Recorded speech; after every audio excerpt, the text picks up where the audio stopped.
सुनिएगा सर, एक कविता भी बहुत लेटेस्ट लिखी है, सोच रहा हूं आपको सुना दूं। 5 साल से इसको मैं लेटेस्ट ही कह रहा हूं।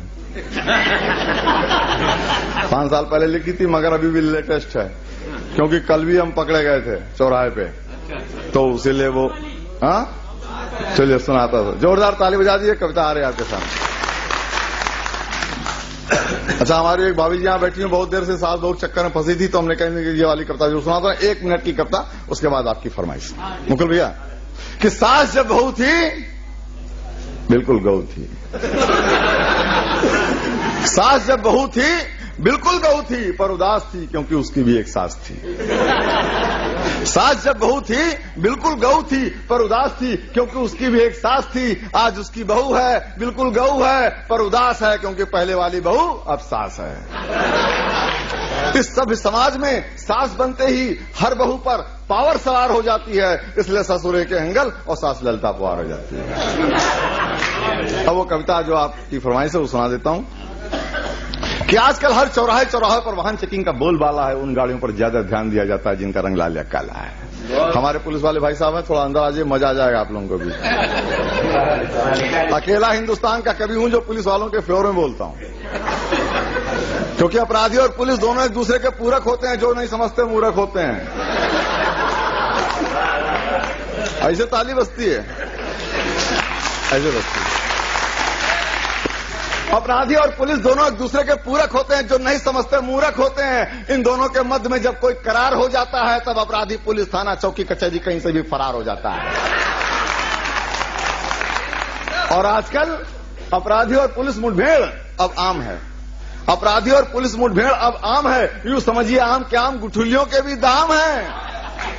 बदमाश भी रिश्ता खूब निभाता है, बदमाश भी रिश्ता खूब निभाता है। जब तक जिया तब तक दिया, जब तक जिया तब तक दिया, बाद में भी निभा देता है। 2500 नगद और कांधे पर स्टार दिला देता है। अब वो कविता सुनाने जा रहा हूं जो वहां से शुरू की थी, सुनिएगा सर। कि आजकल हर चौराहे चौराहे पर वाहन चेकिंग का बोलबाला है। उन गाड़ियों पर ज्यादा ध्यान दिया जाता है जिनका रंग लाल या काला है। कभी कभी छोटी मोटी गाड़ी भी रोकी जाती है जो पान बीड़ी सिगरेट के काम आती है। कभी कभी छोटी मोटी गाड़ी भी रोकी जाती है जो पान बीड़ी सिगरेट के काम आती है। इसी क्रम में एक दिन मैं भी रोका गया, मुंशी पुलिया जा रहा था, टेढ़ी पुलिया पे टोका गया। इसी क्रम में एक दिन मैं भी रोका गया, मुंशी पुलिया जा रहा था, टेढ़ी पुलिया पे टोका गया। गाड़ी इधर लगाइए, बुलेट पे दरोगा जी बैठे हैं, कागज उधर दिखाइए। ऐसे होता ना, गाड़ी इधर लगाइए, बुलेट पर दरोगा जी के बैठे हैं, कागज उधर दिखाइए। इतना सुनते ही मैंने सिपाही की तरफ 50 का नोट बढ़ाया। इतना सुनते ही मैंने सिपाही की तरफ 50 का नोट बढ़ाया। सिपाही मुझे देख के मुस्कुराया, बोला शकल पे ना जाए तो आदमी समझदार लगते हैं, शकल पे ना जाए तो आदमी समझदार लगते हो, लगता है कागज नहीं रखते। मैंने कहा रखता तो हूं, मैंने कहा रखता तो हूं, पर दिखाने का फायदा नजर नहीं आ रहा है। मैं तुझे जानता हूं, तू ही नहीं पहचान पा रहा है। उस दिन कागज दिखाया था, एक दिन पहले ही रोड टैक्स इंश्योरेंस का पूरा पैसा चुकाया था, लेकिन तूने मुझे प्रदूषण वाले कागज में फंसाकर मुझसे 100 का नोट हथियाया था। उस दिन कागज दिखाया था, एक दिन पहले ही रोड टैक्स इंश्योरेंस का पूरा पैसा चुकाया था, लेकिन तूने मुझे प्रदूषण वाले कागज में फंसाकर मुझसे 100 का नोट हथियाया था। सच कहता हूं बहुत खला था, आज तो टेढ़ी पुलिया पर फंसा हूं, उस दिन तो कपूरथला था।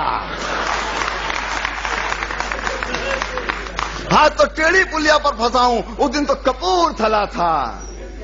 जहां पर भ्रष्टाचार और भयमुक्त समाज का बोर्ड टंगा था, जहां पर भ्रष्टाचार और भयमुक्त समाज का बोर्ड टंगा था, आजादी के 50 साल का सहारा वाला चक्का घूम रहा था और मेरी मेहनत की कमाई का 100 का नोट तू चूम रहा था। ताली में मजा नहीं आया। जहां पर भ्रष्टाचार और भयमुक्त समाज का बोर्ड टंगा था, आजादी के 50 साल का सहारा वाला चक्का घूम रहा था और मेरी मेहनती कमाई का 100 का नोट तू चूम रहा था। सच कहता हूं, कागज दिखाने का फल कई बार भोग चुका हूं, अपनी ईमानदारी सच्चाई पे मत्था ठोक चुका हूं। हर बार कोई ना कोई बहाना ढूंढा जाता है, कागज हो या ना हो हमें हर हाल में मोड़ा जाता है।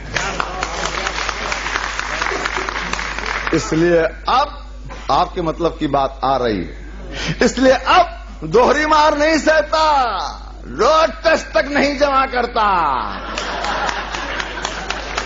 इसलिए अब दोहरी मार नहीं सहता, रोड टेस्ट तक नहीं जमा करता। 50 का नोट ऊपर रखता हूं, आजाद देश में आजादी से चलता है।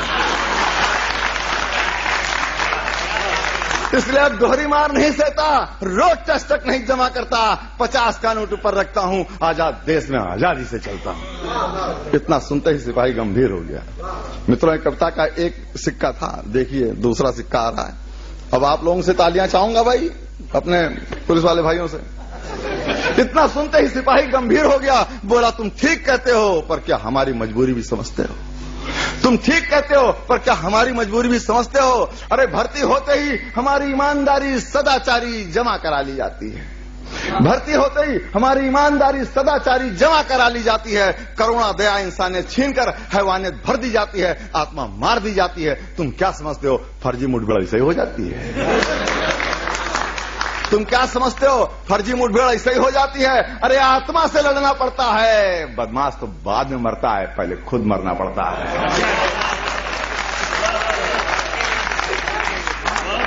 आत्मा से लड़ना पड़ता है, बदमाश तो बाद में मरता है, पहले खुद मरना पड़ता है। और फिर उंगली टेढ़ी कर चौराहे चौराहे पर घी निकालने के लिए छोड़ दिया जाता है। फर्ज की वर्दी पहनाकर भ्रष्टाचार के बाजार में झोंक दिया जाता है, जहां पर हर चीज बिकती है। मित्र, नौकरी के बदले गरीब के गुर्दे का सौदा करने वाले सब समाज में सिपाही की नौकरी मुफ्त नहीं मिलती है। थाने चौकी तक खरीदे और बेचे जाते हैं, थाने चौकी तक खरीदे और बेचे जाते हैं। जो नहीं खरीद पाते वो दूर दराज के गांव में फेंके जाते हैं। अब आप ही बताइए, 350 रुपए महीने के वाहन भत्ते पर भला कौन दरोगा कितना गश्त लगा पाएगा? ये तो कोई भी उल्लू का पट्टा समझ जाएगा। हमारे मुकुल भाई ने कहा, तुमने जो उल्लू का पट्टा कहा है ना, ये थोड़ा साहित्यिक नहीं है। हमने कहा, जो पुलिस वाले ने मुझसे कहा था वो तो मैं कह ही नहीं पा रहा हूं, मैंने तो बहुत संभाल के कहा है, इससे ज्यादा मैं संभाल नहीं पा रहा हूं। अब आप ही बताइए, 350 रुपए महीने के वाहन भत्ते पर भला कौन दरोगा कितना गश्त लगा पाएगा? ये तो कोई भी भला आदमी समझ जाएगा, पर हमारी सरकार नहीं सोच पा रही है। 8 घंटे के पगार पर 24 घंटे दौड़ाने वाली व्यवस्था आजादी के 50 साल बाद भी अंग्रेजों का बनाया पुलिस मैनुअल चला रही है।